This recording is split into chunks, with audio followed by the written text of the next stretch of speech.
Welcome to Life in LA, a look at people and places in Lower Arkansas, our LA.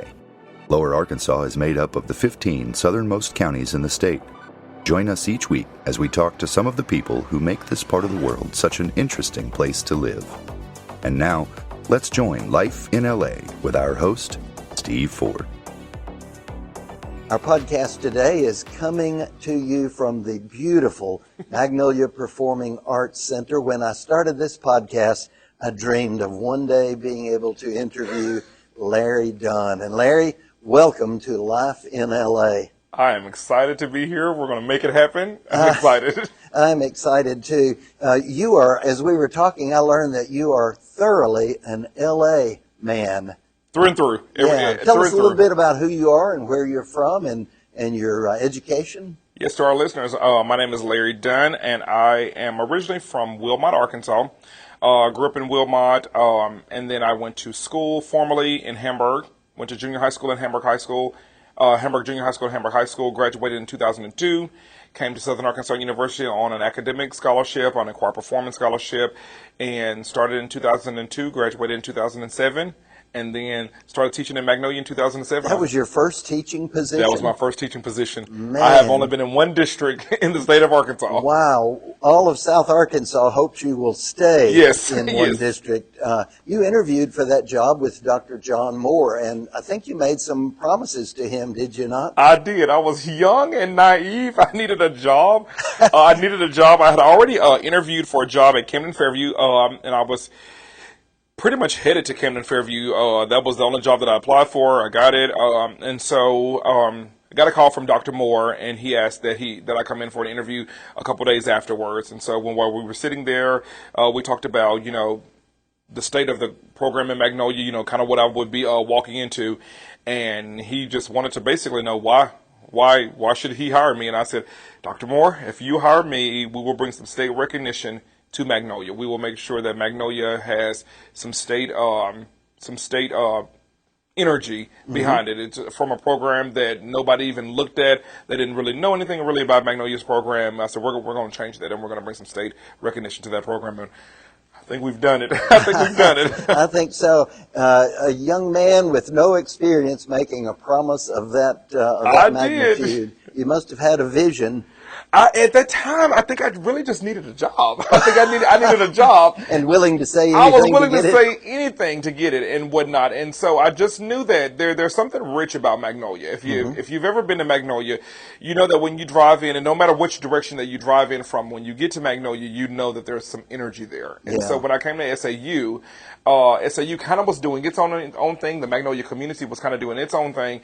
And so you know that there's something there. There's a church and a bank almost on every corner, so that you know that there's some energy, some singing going on. I kind of heard that there was kind of some music programs or a vocal program at some point. The high school had a vocal program, but it had kind of gone by the wayside. But you just knew that the kids were there, and we just needed to create some interest and some spark. So we got in and rolled up our sleeves and started from ground zero. I mean, from how to hold a music score, how to, the basics of notes and rhythms and whatnot.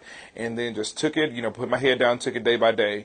And to think that we've done as much as we've done in 16 years, it's pretty remarkable. It kind of knocks the wind out of my sails just thinking about it, that we've come this far. Mm-hmm.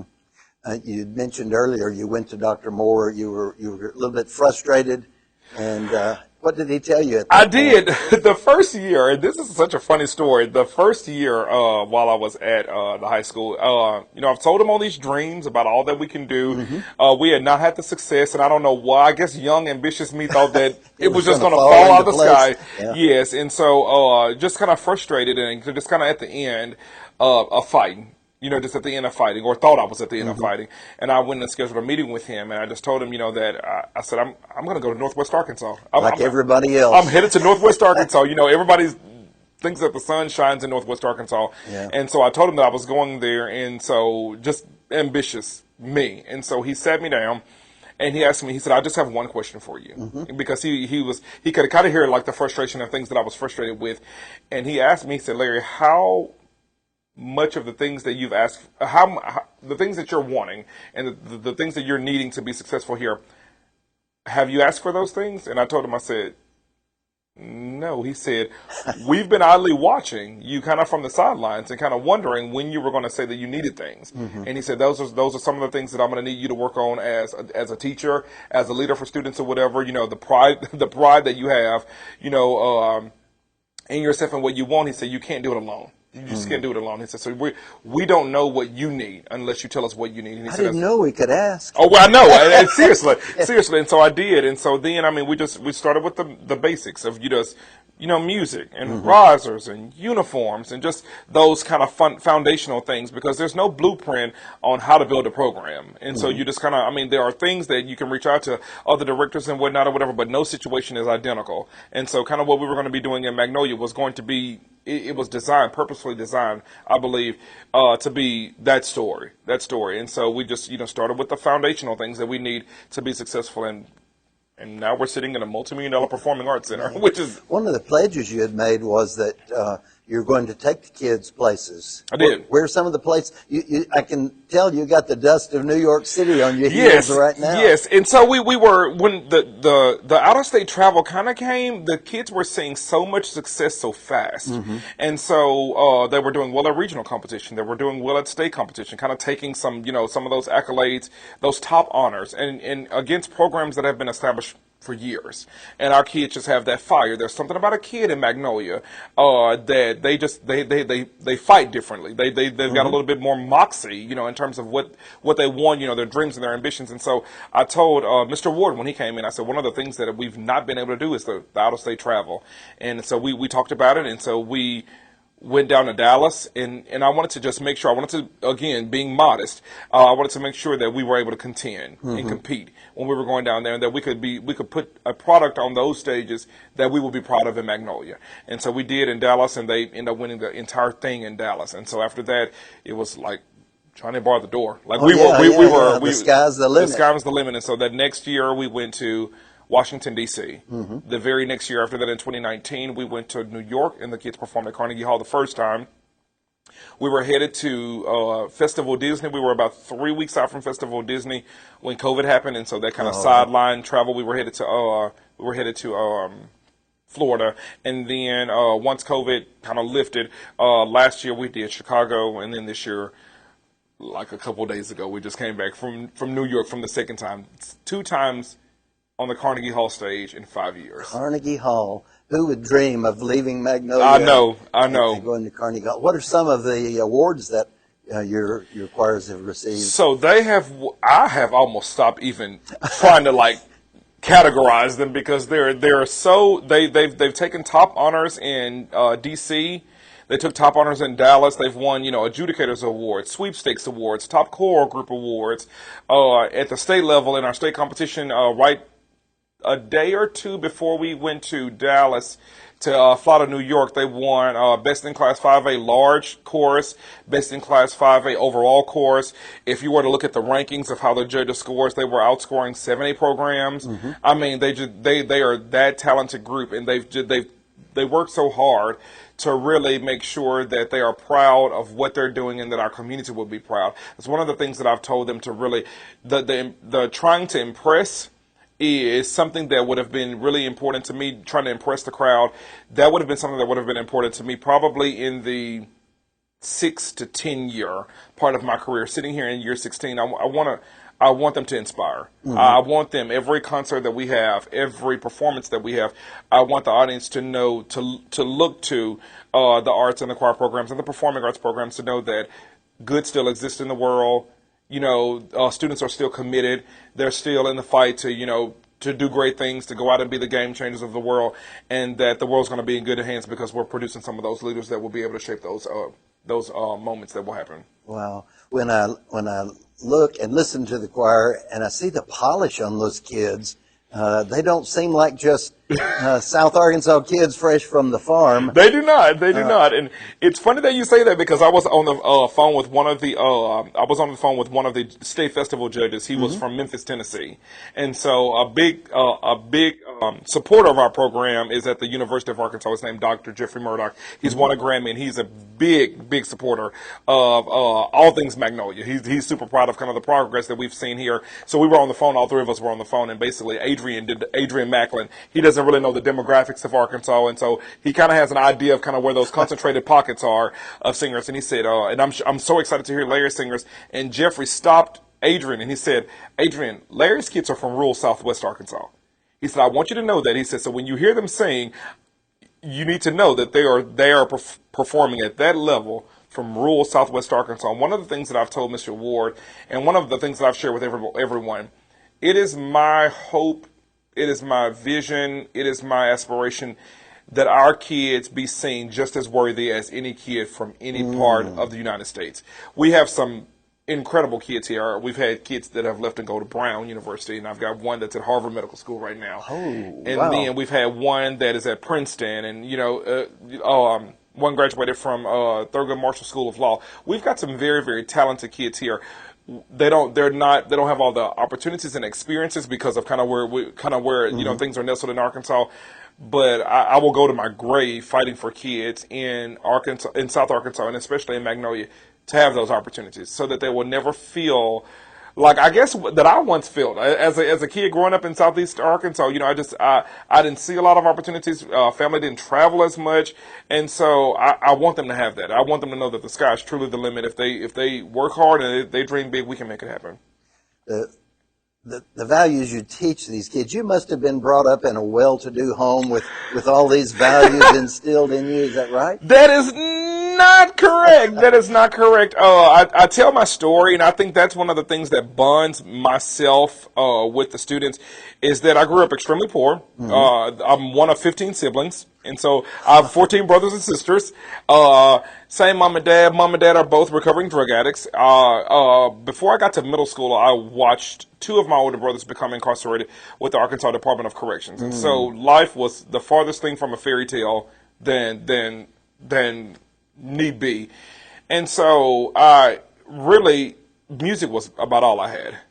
Music and a prayer and a hope that we could do something big. And so we've just kind of put those. You had made a comment about the value of performing arts. You called it, you remember what you called performing arts? It's a beacon of light. A beacon of light. It's a beacon of light. And it especially is for these kids in rural South Arkansas. It is. And as you had mentioned, many of them have gone on. One of the things I wondered about when I was in high school centuries ago, or years ago, there were not as many athletes that sang in the choir. In fact, there were not many guys that sang in the choir. How have you turned that around? I see you have star athletes. We have star athletes. We've got guys galore.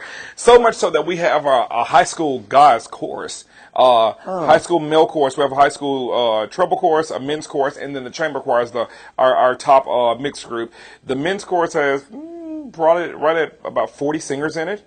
And those 40 singers are not in the chamber choir, so they are in their own standalone group. You're kidding. I'm not kidding. And we've got middle school boys choirs as well. And I think it's because it gives them an opportunity to be something more. And so one of the things that I've always pushed is that, we want you to be well-rounded. We want you to have every opportunity to be successful. We don't want to just put you in a lane or a box. We want you we want you to sing, and we want you to perform, and we want you to be scholarly, and we want you to be, athletic. And I think that competitive nature that I have for ensembles, for kids in general, I think they thrive on it. I think the guys really, really love that competitive nature, and so every day's a competition. Whether we're doing a sight reading example or whether we're working on or singing. And I just share a little bit of my story about how I grew up and whatnot, and what music meant to me. And so music really, it's such a family atmosphere when we're in the choir room that music just becomes the vehicle that all those lanes merge. Wow. And music apparently has the ability to take these kids further than they ever dreamed of giving them a vision of a better future. Agree. What's the value of a vision anyway? I think it's important. It's important, and I think that's one of the crucial missteps, if I could say that. It was one of the crucial missteps in my first couple years, is that I didn't have a vision, or the vision was so limited that I was not seeing really down the road. I was in survival mode, trying to put the puzzle pieces together and snap those foundational pieces into place. I wasn't really dreaming big, and I had a conversation with Rhonda Hawley, who's a retired choir director from Springdale, and she said, okay. It was like a wake-up moment. She said, Larry, we've been judging your choirs, and she said, they're sounding really good. She said, you've got the music part covered. She said, you've got to really work on what you want them to be beyond. So where do you want them to be in the next 3 years? What do you want them to be in the next 5 years? You have to keep doing that to make sure, to create a longevity in the career, to avoid burnout and whatnot. And she said, you're always working towards a goal that keeps pushing the program forward. And so once I started to really tap into the vision of what we wanted in performing arts and having the access to a world-class performing arts experience and opportunities, then the puzzle pieces kind of snapped into place much quicker. The students wanted.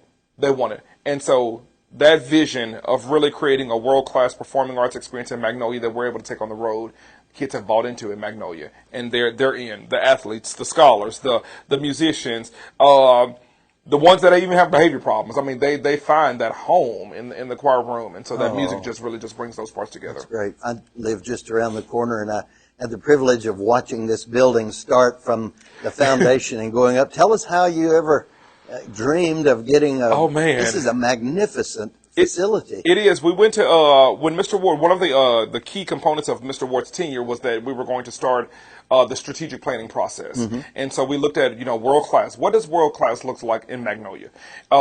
We are, we're limited in terms of geography, in terms of where we are in the state. We're kind of limited, and so what does that look like? How do we define world class in Magnolia? And so one of the things that we talked about is a space. The junior high auditorium, which everybody remembers the junior high auditorium. I was in there in junior high myself. Yes, I mean the band programs, the choir programs. I mean senior play before we moved over to the spring musicals. You're falling off the stage because there were so many kids that were, had become involved. And so we talked about, a project as a part of the strategic plan. And so we put it in. We sent it out to the stakeholders. We were not going to be haphazard or just kind of penciling in on the vision from the Magnolia school district perspective. We had a steering committee that was outside of the school district that literally we sent everything out to them. They were on board. And so then we put the millage to a vote, and it passed. And so we knew that was going to be one of the building projects. I think when they started to bring in dirt work, I thought this is going to be a nice building, a nice theater. And then the beaming work went up, and I kind of thought, okay, that's exceeding kind of what I thought. Yeah. And then I think that once they started laying those bricks, I thought this is going to be something so special to South Arkansas. Yeah. And we are so blessed that we have the Performing Arts Center to really. I think every athletics has had a lane in Magnolia, and they've had a place to call home. Academics have had a place to call home. Even with band and choir, they've had rehearsal spaces to call home. Well, now the Performing Arts Center gives another set of kids an opportunity to really be invested in the Magnolia school district and really have a place to call home. You speak to the value of the fine arts, and it's not just choir that uses the building, is it? Choir, band, AV Tech, and broadcast journalism has met over here. We've been able to host a little bit of everything, and it really. While it is a performing arts center, it's a shared space for our district. We've hosted the Central Spelling Bee. It's really nice to have a place for our district. It's available for rentals. It's a great addition to our community to service many needs. A lot of times I guess you would think for a choir concert you'd have mostly parents, but I think you're drawing a larger audience too, aren't you? We are. The first time our concert last year when we opened the Performing Arts Center, Mr. Ward sent me a text message, and he said, if you have a choir sitting in the house, you're probably going to be out of space. Well, the main theater seats 1,000, a little bit under 1,000. And so I thought, there is no way. And I opened the doors, and I could not believe it. And I think after we sang our first number, and I turned around to salute the audience and to see the 1,000-seat theater packed to capacity, it was more than my heart could handle. Yeah. What a thrill. Yes.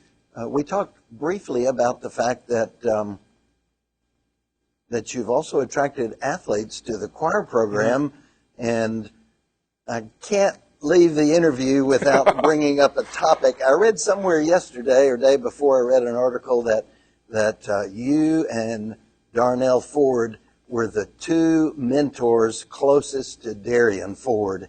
And I know with him entering the transfer portal, there's been a lot of Facebook has lit up with something finally besides the entertainment district. Agree. To talk about. Yes. So what's going on with Darian? What can you give us any insight there? I think that Darian is really searching for an opportunity to really show himself that he is ready to perform at that level. Yeah. And I think this year he had an opportunity to really process the speed of the game, playing in the SEC, balancing that college athlete and college student lifestyle, the traveling. I mean, so he had the freshman year was great. But I think at this point in his career, he's looking to really make an impact on the program. And I think with the transfer portal, and I think with Coach Musselman going to get so many athletes in his the position that he's in, I think that Darian wants an opportunity to really showcase. I think minutes are one of the things that he wants to be able to he needs so that he can showcase what he's able to do. I don't think that Arkansas has even seen a fraction of what he's capable of. So his quest to find a home that really is tailored to fit those needs, I have no doubt that he'll be able to find a program that is a great fit for him. And so I think that kind of reminds us of the role that teachers can play in forming and shaping these students. Mm-hmm. And yeah, he called this morning, and he never calls in the morning time, and so he was telling me, kind of gave me some heads up before it actually hit the news waves, and I told him, I said, Darian, I want you to know that I'm a Darian Ford supporter above all. And I said, I want you to know that when you decided to commit to the University of Arkansas, I told you then and I told you now. I said, wherever you are, there shall I be also. And I said, I'm going to support you on your journey. I said, that I'm only a phone call away if you need me. And the bond that we've created has been, it's really remarkable. It's so ironic that the music classroom would be an opportunity for a teacher and a high-profile athlete to develop a friendship and a chemistry that will forever surpass music and basketball. We'll be friends for life. That's my guy. Man, that's incredible. Well, Larry, I hope that you continue to pour into the lives of students here in L.A. Thank you. At the Performing Arts Center for many years to come. Just put NWA out of your vocabulary. I know some of the students are saying, "Don't leave us." No. Leave us. And those are the babies in there, and that's the goal. Like I said, if we can bring that quality of life to South Arkansas, then the possibilities are endless, and our kids deserve it. So great. We could talk the rest of the afternoon, but I appreciate you taking time to visit with me today. Absolutely. Thanks. Thank you. Thanks for listening to Life in LA. Feel free to contact us at steveford@gmail.com if you have a suggestion for a future topic. And as always, tell others about this podcast and share it on your favorite social media. You've been listening to Life in LA, a production of Steve Ford Photography.